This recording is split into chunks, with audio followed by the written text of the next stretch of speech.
రాష్ట్రంలో కొత్తగా అమలు కానున్న 4 పథకాలను అర్హులకు మాత్రమే అందేలా చూస్తామన్నారు మంత్రులు.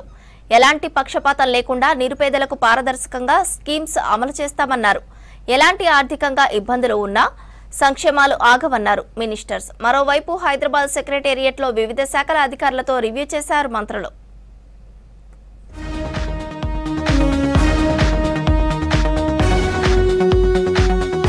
హైదరాబాద్ ఎర్రమంజిల్లోని మిషన్ భగీరథ ఆఫీసులో వివిధ శాఖల అధికారులతో రివ్యూ నిర్వహించారు మంత్రి సీతక్క. శాఖల వారీగా పనుల పురోగతిపై ఆరా తీశారు. కొత్త ప్రణాళికలపై చర్చించారు.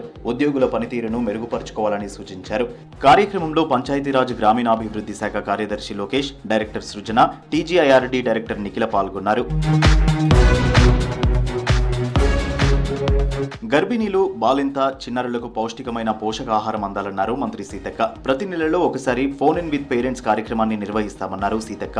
తల్లిదండ్రుల అభిప్రాయాల మేరకు అంగన్వాడీ సిబ్బందిపై చర్యలుంటాయని హెచ్చరించారు సీతక్క. అంగన్వాడీ కేంద్రాల్లో బెంచీలు ఏర్పాటు చేయాలన్నారు. దివ్యాంగుల పరికరాల కోసం తెలంగాణ చరిత్రలో ఎప్పుడూ లేనట్టుగా 50 కోట్లు ఖర్చు చేస్తున్నామన్నారు సీతక్క. సెక్రటేరియట్లో జిల్లాల సంక్షేమ శాఖ అధికారులతో సమీక్ష నిర్వహించారు మంత్రి సీతక్క. అంతకుముందు హైదరాబాద్ సరూర్ నగర్ సంక్షేమ గురుకుల లా కాలేజీలో గురుకుల విద్యా సంస్థల ప్రిన్సిపల్స్, సిబ్బంది శిక్షణ కార్యక్రమానికి హాజరయ్యారు మంత్రి సీతక్క.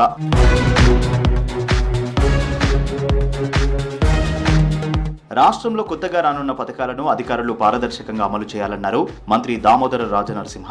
ఇందిరమ్మ కమిటీలు, జిల్లా అధికారులు, ప్రజాప్రతినిధులు గ్రామ సభల్లో పాల్గొనాలని సూచించారు. జిల్లా మంత్రి జూపల్లి కృష్ణారావుతో కలిసి మహబూబ్ నగర్ కలెక్టరేట్లో సమీక్షా సమావేశం నిర్వహించారు మంత్రి దామోదర. అర్హులకు ప్రభుత్వ పథకాలు అందేలా అధికారులు అన్ని చర్యలు తీసుకోవాలన్నారు మంత్రులు. ఈ రోజు సమీక్ష సమావేశంలో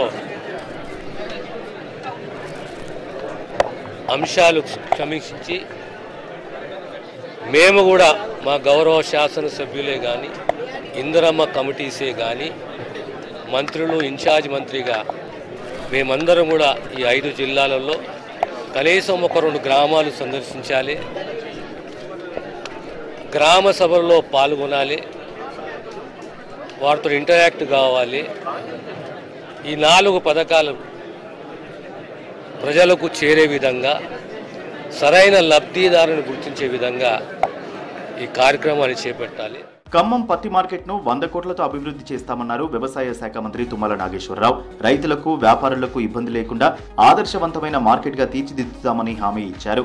మార్కెట్ను సందర్శించిన మంత్రి నిన్న రాత్రి పత్తి కాలిపోవడంపై ఆవేదన వ్యక్తం చేశారు. కమిషనర్ గారికి, సంబంధిత అధికారులకు ఫోన్ చేసి వెంటనే చర్యలు తీసుకొని, నివారణోపాయాలు తీసుకొని నష్ట నివారణ చేయమని చెప్పాము. దానికి తగ్గట్టుగా ఫైర్ ఇంజన్లు వచ్చి 10 నిమిషాల్లోనే ఆ యొక్క ప్రమాదాన్ని వాళ్ళకి వీలైన త్వరలో దాన్ని నివారించడం జరిగింది. భవిష్యత్తులో ఇటువంటి జరగకుండా ఉండాలంటే కరెక్ట్ ఇన్వెస్టిగేషన్ చేసి దేనివల్ల ఇది జరిగింది, రాత్రులు ఉన్నటువంటి భద్రతా ఏర్పాట్లు ఏంటి, ఎవరు చూస్తున్నారు, చూస్తూ ఉంటే ఏం జరిగింది, ఏ రూపంలో జరిగింది, ఎట్లా జరిగింది, ఇవాళ జరిగిన దానికంటే భవిష్యత్తులో కూడా మళ్ళీ ఇటువంటివి జరిగితే రైతులు నష్టపోవచ్చు, వ్యాపారస్తులు నష్టపోవచ్చు.